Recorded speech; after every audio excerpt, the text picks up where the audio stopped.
Welcome back, ladies and gentlemen, with our main topic today.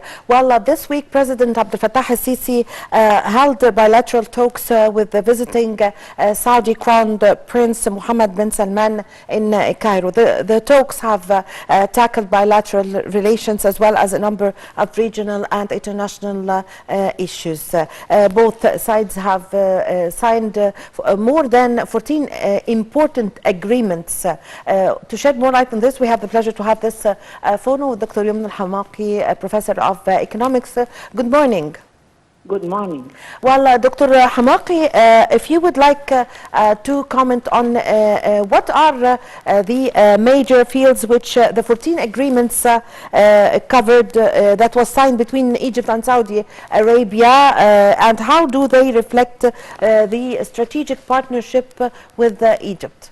First of all, I would like to shed the light on the importance of this visit, actually. Yes. And this visit is quite important in this time, which the world is witnessing severe challenges due to the Russian war and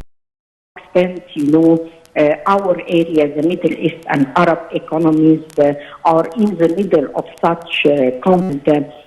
Are affected seriously from one perspective. From another, they are affecting. So this is actually concentrating to how extent we need to harmonize as Arab countries our efforts in order to address these challenges.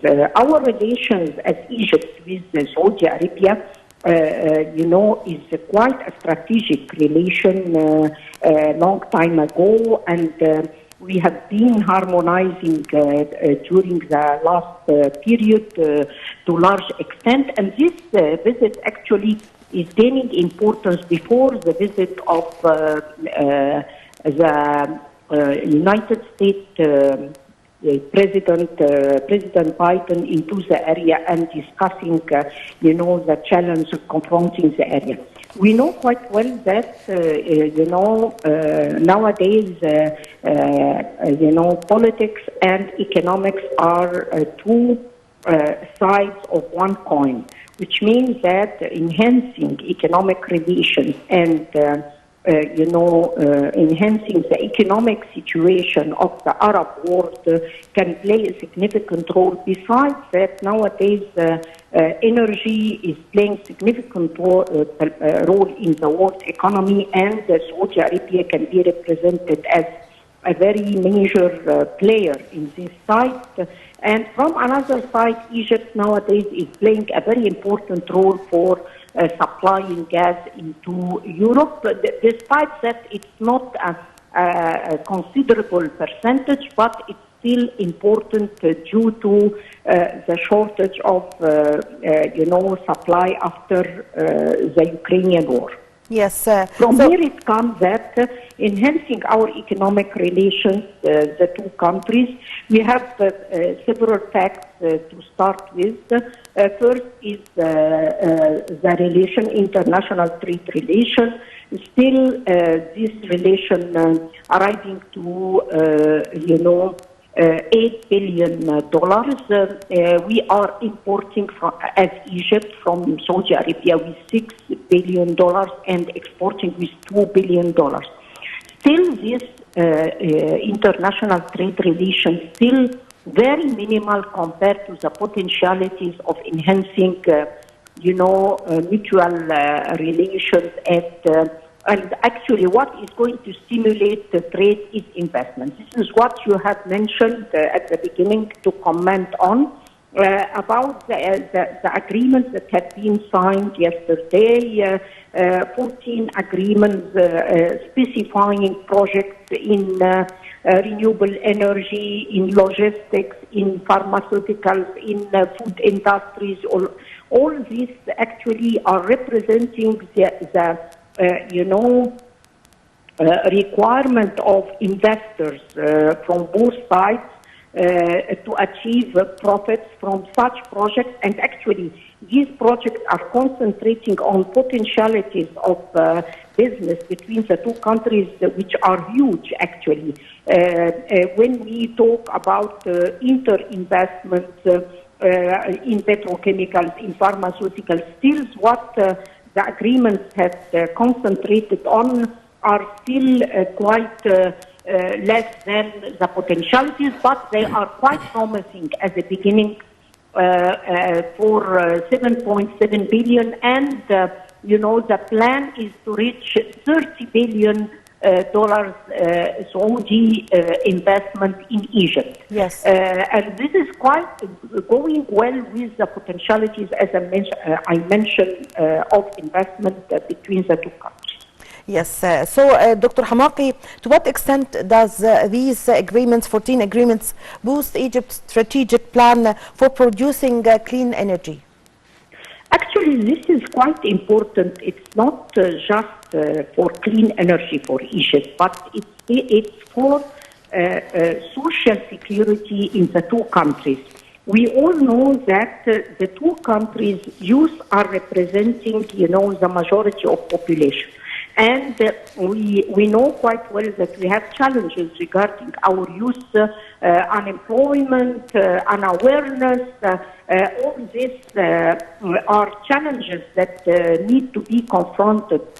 And I believe that opening opportunities of job and upgrading skills can be represented as priorities for the two countries. And what we are looking for as strategic plans, and I believe that institutionally, nowadays there is a committee to revise all the activities done between the two countries to what extent they are fulfilling their goals and what obstacles may prevent them from doing so, and how we can address such obstacles properly enough so that we can activate our relations in a better way. So in order to generate opportunities of job for youth, we need to enhance investment. Still, Saudi Arabia, despite all efforts, great efforts that have been done to diversify the economy, still they are completely relying on oil. And from here it comes the importance of enlarging, choices of Saudi investors in different fields in Egypt, specifically in the areas that are quite, required nowadays to address the challenges like renewable energy, like you mentioned nowadays. And actually, we have new projects, this huge and very promising project that is going to take place among the three countries, Saudi Arabia and Egypt and Jordan. And this is supposed to actually rely mainly on renewable energy, since the geographic area is quite rich of sun and wind and so on. So we can, refer to renewable energy. And nowadays Egypt has gained experiences from renewable energy in order to, increase the local contents of like the ships for solar energy, like the contents of wind energy. Nowadays we are, working on that so that we can increase the local contents. What's the meaning of increasing local contents? It means that we are generating more opportunities for our youth for work.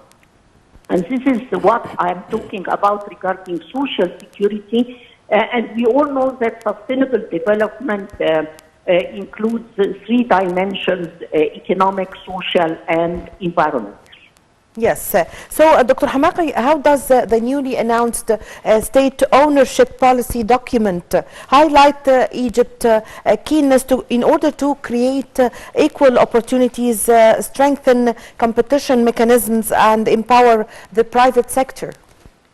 Actually, this is quite based on the economic side, which means that all the projects and investments that we have to discuss between the two sides should be based on economic and visibility studies. And I believe that Egypt nowadays is having an investment map to specify what are the projects that can be profitable all over Egypt. Nowadays we have very promising projects in Upper Egypt, in New Valley, in Sinai. So all these areas, they are indeed need for more investment, and these are very profitable investment. Besides the Suez Canal, special economic zone that is actually in a, we all know, in a strategic geographic position worldwide, and this actually should attract foreign direct investment. So what I need to deliver as a message is that when we address as two countries, Saudi Arabia and Egypt, foreign direct investment or negotiations regarding any economic activities, I believe that when we negotiate as two countries, they have the same interest on a win-win situation. I believe that we can reach a very good result. Yes. So what do we expect in the near future, Dr. Hamaki, after the signing of these 14 agreements? We should actually follow quite well and monitor what is going to be achieved for the coming period as a reflection of these agreements, as for the percentage of investment, as to opportunities of job in both sides, as international trade between the two sides, to how extent it's moving and developing, as intra-investment, what type of investments, to how extent we are addressing challenges and requirements, coping with the comparative advantage for the two countries, all this. And I believe we have a lot of studies, actually ready for just moving to be used for the benefit of the two countries. Yes. So, Dr. Hamaki, in this regard, the volume of Saudi imports in the Egyptian market have reached 10.8 billion US dollars, and the Egyptian imports to the Saudi market have reached 14.18 billion US dollars, a record growth of 60%. So what are the measures that are needed in order to increase the Egyptian imports to Saudi Arabia? Actually, what we need to do is, first of all, to organize our homes, both homes, which means that we need to cope with international standards regarding, the standards of, goods and services. Why? Because most of the conflicts in trade between the two sides in the past have been related to the standards. We are discussing the standard of product and the requirement of product and the standard of quality for the product. So what we need to do, first of all, is to agree upon the standards of products from both sides, so that both sides should cope with such standards so that we can't have obstacles for trade. This is first of all. Regarding customs unions, customs bodies in the two countries, we need to monitor and to revise the procedures done in both sides, so that to facilitate such procedures, because we know quite well that still our bureaucracy can play significant role to affect the flows of trade between the two countries. So I believe that these institutional requirements need institution bodies quite responsible and efficient in order to monitor and to go for the main goals specified to increase economic relations between the two countries. Yes. Dr. Hamaki, how does the visit of Saudi Crown Prince reflect the depth and also strengthen or the strength of the historical relations between Egypt and Saudi Arabia, and also draw a kind of road map of the mechanisms for dealing with the issues and challenges? Yes, so indeed, I agree with you. And in order to keep that momentum, actually, we need to work hard because it's for the benefit of both sides And as I mentioned, most studies regarding economic relations between the two countries specifies that the most important obstacles confronting this to increase such relations are the institutional or the institutions responsible for directing and activating such relations. And I believe that this should be addressed properly. We have to enhance, the skills and, the capacity building of such institutions so that we can be sure that all these potentialities are going to be used efficiently enough for the benefit of the people in the two countries. So, Dr. Hamaki, to what extent did both countries consolidate joint efforts to confront related threats and challenges, including confronting the effects of, for example, the climate change on the region, protecting also Arab water security, and also coordinating efforts on combating terrorism? Actually, still a lot of challenges, and we all know that Egypt and Saudi Arabia are coordinating their efforts in several areas, not only economic, in military, in security, intelligence, exchanging information, all the sides we are on the back of each other, supporting each other, confronting such challenges. We need to activate these efforts, to institutionalize these efforts so that we can enhance the quality and efficiency of this cooperation for the benefit of the two countries.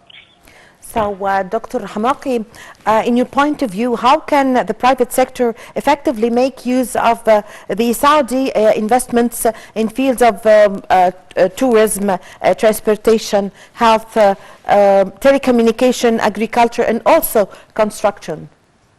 Actually, we have to refer to the comparative advantage of the two countries, because when we know Egypt is having potentialities for agriculture sector, Saudi Arabia in energy, Egypt in renewable, Saudi Arabia in information technology doing well. So, we have to,